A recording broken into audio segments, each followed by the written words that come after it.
Hello friends, welcome back to our channel Enlighten Lives. So today in this video I will discuss about pragmatism, that is another philosophy of education, and in my previous video I have already discussed about idealism.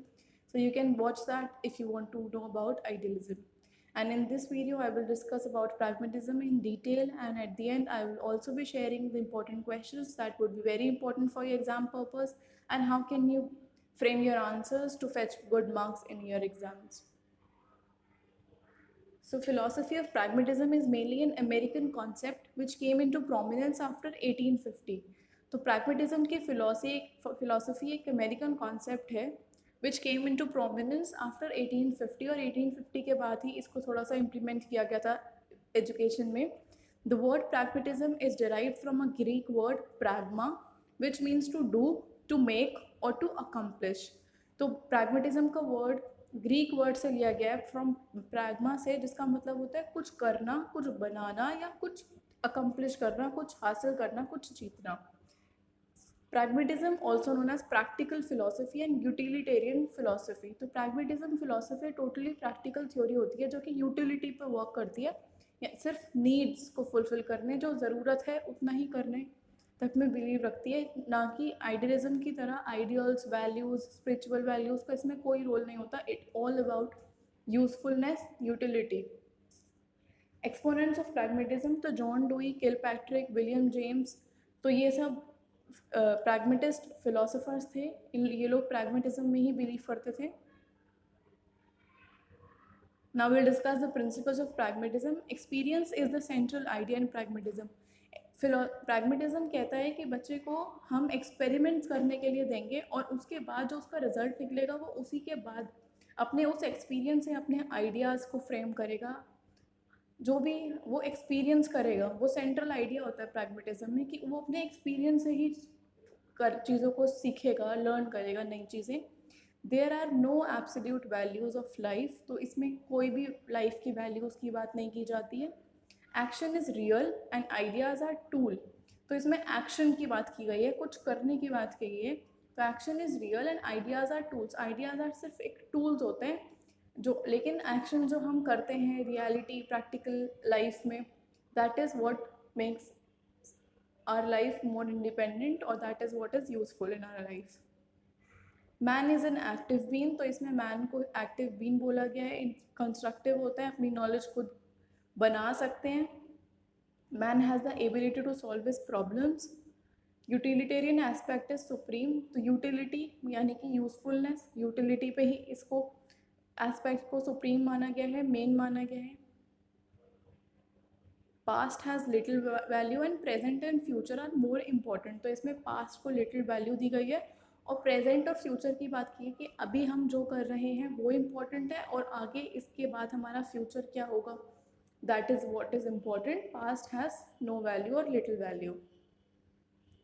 Now pragmatism in education. तो education is based on philosophy and science. तो pragmatism के according education philosophy और science पर ही based होती है. It emphasises experiment और practice. Experiment करने और प्रैक्टिस करने पर ज़्यादा एम्फोसाइज करती है. Child is the focal point of all educational activities. तो इस एक्टिविटीज़ के अकॉर्डिंग चाइल्ड ही, एक चाइल्ड सेंटर्ड एजुकेशन को माना गया है. Child is the focal point. जितनी भी एक्टिविटीज़ या हम जो भी उसको सिखा रहे हैं, जो भी उसको एक्सपेरिमेंट कर रहे हैं, प्रोजेक्ट करने के लिए दे रहे हैं, वो चाइल्ड सेंटर्ड होना चाहिए. चाइल्ड की हर नीड्स को दिमाग में रख के फ्रेम किया जाना चाहिए या उसको वैसे ही इम्प्लीमेंट किया जाना चाहिए. It opposes book learning. Book learning, rote learning, रट्टा लगाने के लिए बिल्कुल भी इसको अपोज करती है, कि सिर्फ बुक नॉलेज और ऐसे किताबी कीड़ा बनाना नहीं होना चाहिए, वो एक्सपीरियंस करके सीखते हैं. Only sociability is emphasise. तो इसके अकॉर्डिंग, प्रैग्मेटिज्म थ्योरी के अकॉर्डिंग, किसी बच्चे को अगर हम जंगल में छोड़ देंगे तो वो कुछ नहीं सीख सकता, बिकॉज एक सोशल लाइफ ज़रूरी है. वो अपने सोशल लाइफ में, अपने इन्वायरमेंट में, अपने आसपास लोगों से सीखता है. So that is why सोशेबिलिटी is very important in this theory. It is a progressive, dynamic and changeable ideology. तो प्रोग्रेसिव मतलब ये प्रोग्रेसिव, डायनामिक, चेंज होती रहती है वक्त के साथ, टाइम के साथ चेंज होती रहती है ये वाली थ्योरी. जैसे सर्कमस्टांसेस होते हैं वैसे ही नीड्स को चेंज किया जाता है, एम्स को चेंज किया जाता है. pragmatism and aims of education. तो pragmatism के under aims of education are not predetermined. तो like आइडियलिज्म में कुछ डिटरमिन पहले से ही प्री डिटरमिन एम्स दिए गए हैं, बट प्रैग्मेटिज्म में कुछ भी प्री डिटरमिन एम्स नहीं हैं. Educational aims change according to time, place and circumstances. तो एजुकेशन के जो एम्स हैं, जो हमारा मकसद है, वो वक्त के साथ और जगह के साथ और सिचुएशन के साथ चेंज होना चाहिए. It believes in progressive and dynamic education. Aims of education are not final and fixed. Education should provide more and more purposeful experience. तो एजुकेशन कुछ ऐसे एक्सपीरियंस पर्पसफुल, जिसका कुछ पर्पस हो, ऐसे एक्सपीरियंस बच्चे को देने चाहिए जिससे कि वो आगे अपने फ्यूचर में इम्प्लीमेंट कर सके. Creation of new values and ideas. तो creation of new values and ideas कैसे होते हैं? एक्सपीरियंस करके. Social adjustment and harmonious development की इसमें बात करी गई है. Pragmatism and curriculum. तो प्रैग्मेटिज्म के अकॉर्डिंग करिकुलम के कुछ प्रिंसिपल्स दिए गए हैं. Let's understand this in detail. Principle of utility. So as I have already told you, ये एक यूटिलिटेरियन फिलॉसफी है. तो इसमें यूटिलिटी का प्रिंसिपल यानी कि यूजफुलनेस, ज़रूरत सिर्फ का प्रिंसिपल है. That the school must provide the experience that are useful to the child. ऐसे एक्सपीरियंस देने चाहिए जो चाइल्ड के लिए यूजफुल है. Principle of natural interest. तो एक इंटरेस्ट के अकॉर्डिंग ही हमें बच्चे को पढ़ाना चाहिए या उसको कोई एक्टिविटी देनी चाहिए जो उसके इंटरेस्ट के अकॉर्डिंग, जो उसको पसंद है, जो वो चाहता है करना.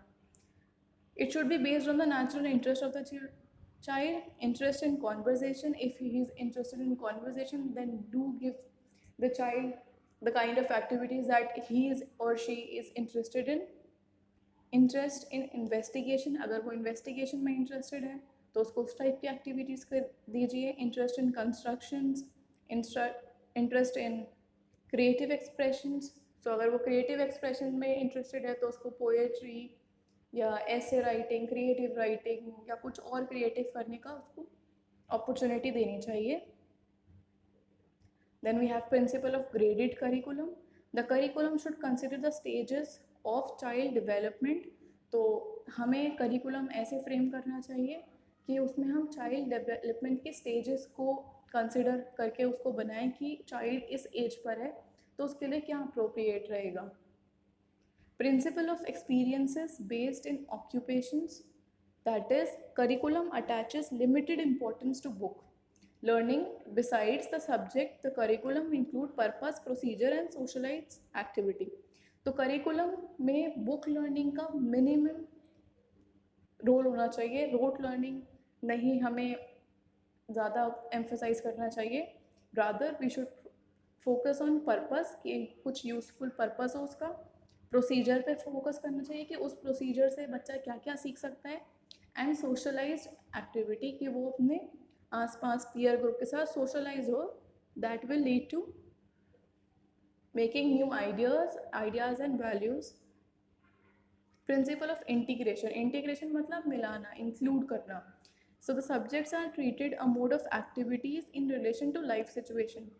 तो सब्जेक्ट्स और जो एक्टिविटीज़ हम कराते हैं वो लाइफ सिचुएशन से रिलेटेड होनी चाहिए. So that would be very easy for the students to understand, or that would be very useful for them. Principle of social worth. That is curriculum provides socially useful activities. provide करना चाहिए. Principle of dynamism. Dynamism is change. It does not believe in rigidity of the curriculum. It changes according to the needs of the people and society. तो एक कोई भी rigid या fixed curriculum की बात नहीं करता. लोग बच्चों की नीड्स के अकॉर्डिंग और सोसाइटी की नीड्स के अकॉर्डिंग चेंज होता है. So pragmatist prescribe an integrated curriculum. Integrated मतलब सब कुछ मिलाकर एक ऐसे करिकुलम की बात करता है. The 3 arts reading, writing and arithmetic, craft, drawing and music etcetera should be included in their curriculum in order to satisfy their interest in communication, inquiry, construction and artistic expression. तो इसमें reading, writing और arithmetic के साथ साथ ये craft, drawing, music और ये भी जो भी एक्स्ट्रा करिकुलर एक्टिविटीज़ होती हैं उसको इंटीग्रेट करने की बात करता है, ताकि हम जो प्रिंसिपल ऑफ इंटरेस्ट है उसको यूटिलाइज कर सके कि अगर बच्चे को कम्युनिकेशन में इंटरेस्ट है तो वो ड्रामेटिक सोसाइटी में जा सकता है या ड्रामा स्किट इन सब में पार्टिसिपेट कर सकता है। और अगर इंक्वायरी में है तो प्रोजेक्ट कर सकता है, कंस्ट्रक्शन में है तो कुछ कंस्ट्रक्ट कर सकता है, वो आर्टिस्टिक है, एक्सप्रेशन में इंटरेस्टेड है तो ड्राइंग कर सकता है वो। तो हमें इस चीज़ का इसमें ध्यान रखना चाहिए, या प्रैग्मेटिस्ट इसकी बात करता है। Now methods of teaching, learning by doing. So as I have already told you that it is a utilitarian or practical philosophy. तो लर्निंग बाय डूइंग जो कि जॉन डुई ने दिया था, ये इस पे बहुत ज़्यादा फोकस करता है कि बच्चा करके सीखता है, एक्सपीरियंस करके सीखता है। All learning must come as a by product of action and never as something learned directly for its own sake. तो जितनी भी बच्चे की लर्निंग है वो उसको एक्शन या परफॉर्म करके आनी चाहिए, ना कि सिर्फ एक रटाफिकेशन करके या फिर एक रोट लर्निंग से आनी चाहिए directly. The pragmatic teacher suggest a few problems, indicates the lines of activity and loves the child to experiment for himself. तो एक प्रैग्मेटिक टीचर कुछ बच्चों को कुछ प्रॉब्लम यानी कि कुछ एक्टिविटी देता है, थोड़ा सा इंडिकेशन यानी कि उनको हल्का सा हेल्प करता है, स्कैफोल्डिंग बोलते हैं उसको, little help, and loves the child, और वो उसको खुद एक्सपेरिमेंट करने के लिए छोड़ता है rather than holding their hand throughout. The project method, तो project method में बहुत ज़्यादा emphasize किया गया है इस थ्योरी के अंदर। It is a direct outcome of pragmatic philosophy, a wholehearted purposeful activity proceeding in a social environment. This is a sentence given by Kilpatrick for the project method. A problematic act carried to completion in its natural setting. So according to Stephen Nunn, this is a problematic act carried to completion, it is जो कि natural setting में एक project करने के लिए दिया जाता है, that would be very helpful for student to experience through their learnings और थ्रू और during that duration of doing project. Then pragmatism and discipline. So pragmatism holds that discipline should be social through free, purposeful and cooperative activities organized in this whole that lead to social discipline as well as self discipline. तो pragmatism बिल्कुल भी एक strict discipline किसी के ऊपर थोपने की, students के ऊपर ऑर्डर करने की बात नहीं करता, रादर ये बताता है कि एक सोशल फ्री एनवायरनमेंट होना चाहिए जिसमें कि एक्टिविटीज़ या फिर कुछ ऐसी एक्टिविटीज़ उनको दिया जाए जिससे कि वो सोशल डिसिप्लिन सीखें और सेल्फ डिसिप्लिन भी उनके अंदर डेवलप हो। Activities create values like interactive, self relations, tolerance and sympathy. तो activities कुछ ऐसे values को उनके अंदर inculcate करना चाहिए कि वो ज़्यादा relations को समझें, tolerance आए उनके अंदर, sympathy आए दूसरे लोगों के लिए। These values helps in building the morals and training the character. तो ये values moral build करने के लिए और character को develop करने के लिए, अच्छा बनाने के लिए बहुत important होती हैं। There is no place for rewards and punishment. So under pragmatism, there is no place for rewards or any kind of punishment. Morals grow from democratic living. तो democratic यानी कि खुला, freely living जीने में ये pragmatism ज़्यादा believe करता है। इसी से ही बच्चे का एक अंदर self discipline और social discipline develop हो सकता है। Now pragmatism and teacher. So under pragmatism, teacher act as a helper and a guide only. Teacher assume the role of an arranger of experience, or he is a facilitator or stage setter. मतलब teacher का role इसमें सिर्फ एक experience को arrange करने का है, एक फैसिलिटेटर का है जो सिर्फ गाइड कर रहा है, फैसिलिटेट कर रहा है, स्टेज सेटर और एक सुटेबल एनवायरनमेंट क्रिएट करने तक का ही रोल इसमें टीचर का दिया गया है। This theory is all about child centred theory, not a teacher centre theory. According to John Dewey, the teacher is a guide and director. He steers the boat, but the energy that propels it must come from those who are learning. तो John dewy बोलते हैं कि teacher सिर्फ एक guide है जो कि बच्चों को डायरेक्ट कर रहे हैं, इंस्ट्रक्शंस देगा। वो बोट चला फॉर एग्जाम्पल बोट चलाएगा बस, लेकिन जो energy that is required to run the boat वो उनसे आनी चाहिए जो सीख रहे हैं, यानी कि स्टूडेंट्स है। तो teacher is only a facilitator और a guide, but the main role is of students who are learning. Pragmatism in school. So the progressive school classroom is one in which students assume no responsibility and initiative for their own learning. We are actively engaged in learning activities such as conducting their own science experiments.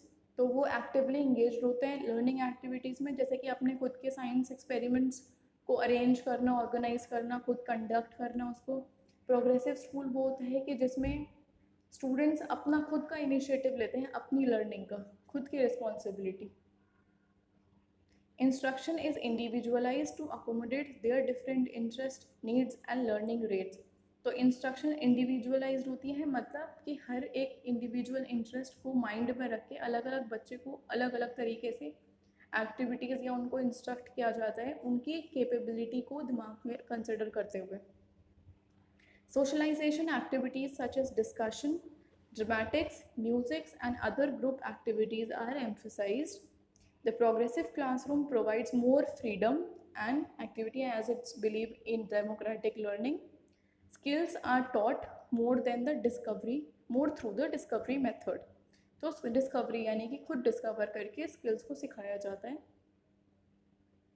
Now some merits and demerits of pragmatism, that is under merits इसकी अच्छाइयाँ क्या क्या हैं कि child को important माना गया है, activities पे एम्फेसाइज किया गया है, अप्लाइड लाइफ यानी कि एक यूजफुल और यूटिलिटेरियन फिलॉसफी है, infusion of new life in education, social and democratic education है, प्रोग्रेसिव और ऑप्टिमिस्टिक यानी कि एक पॉजिटिव और डायनेमिक चेंज करते हुए प्रोग्रेसिव एटीट्यूड है, कंस्ट्रक्शन ऑफ प्रोजेक्ट मेथड को कंसिडर किया गया है. Now the demerits, no predetermined aims of education. इसके अकॉर्डिंग प्रैग्मेटिज्म में कुछ भी पहले से कोई एम्स ऑफ एजुकेशन नहीं बताए गए हैं. ऑपोजिशन ऑफ आइडियल ट्रूथ, ये आइडियल्स का अपोज करता है और उसकी कोई बात नहीं करता. नेगेशन ऑफ स्पिरिचुअल वैल्यूज़ की कोई रोल नहीं है प्रैग्मेटिज्म में. नेगेशन ऑफ पास्ट को बिल्कुल नेगेट करता है.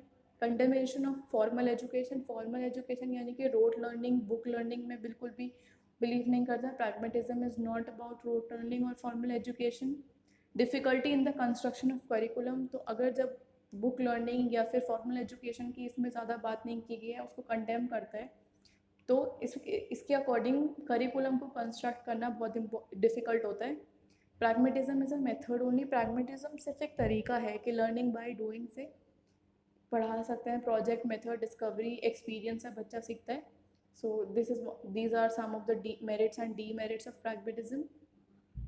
Now, so at last we can say that pragmatism is a method for philosophy of education that keeps the children close to their experience, जो कि एक्सपीरियंस के क्लोज रखता है. And it has also promoted the value of experimentation in educational practice. इसने experiment करने की practice को ज़्यादा प्रमोट किया है. The project method of learning is the most important contribution of pragmatism to educational practice. The project method is given by this, and this is very important and useful. And by implementing this philosophy in education system, we can make students self-reliant or self-independent. तो अगर हम इस philosophy को implement करते हैं या इसके educational implications ये हो सकते हैं कि learning by doing, project method और students की developmental stages के according curriculum बनाना, या उनको principle of interest को दिमाग में consider करते हुए हम उनको एक्टिविटीज़ दें. So these could be the educational implication for pragmatist philosophy. Now the questions that are asked in exam generally are: discuss aim, curriculum, methods of teaching and role of teacher according to pragmatism. तो ऐसे कुछ specific आपको नाम देकर कि aim, curriculum, methods of teaching बताने आपको question आ सकता है लॉन्ग में. What do you understand by pragmatism? Explain in detail. So in this question too, you have to explain each and every points that I have covered so far. Discuss in detail pragmatist curriculum and teaching methods. So इसमें आपको सिर्फ curriculum और teaching methods का questions frame करने का तरीका, question का language change हो सकता है, बट ओवरऑल जो भी क्वेश्चंस आते हैं वो इसी तरीके से आते हैं और इसी तरीके से फ्रेम किए जाते हैं. Now how can you write your answer? So जैसे कि मैंने आपको बताया है कि अगर आप प्रैग्मेटिस्ट थ्योरी के बारे में लिख रहे हैं So you can start by giving a brief introduction about this theory. Then you can proceed with the aims of education. Then you can write about pragmatism and curriculum, then pragmatism and teacher. Then you can write about the pragmatism and schools. You can also add merits and demerits of pragmatism philosophy. And at last, you can conclude your answer by giving some points or by giving your opinion of it. And you can also add the educational implication that I have discussed. So this will help you to fetch very good marks in your exams. So if you found this video helpful, please do like, comment and subscribe to our channel. And don't forget to press the bell icon to get the notification of our new videos. Thank you so much and best of luck.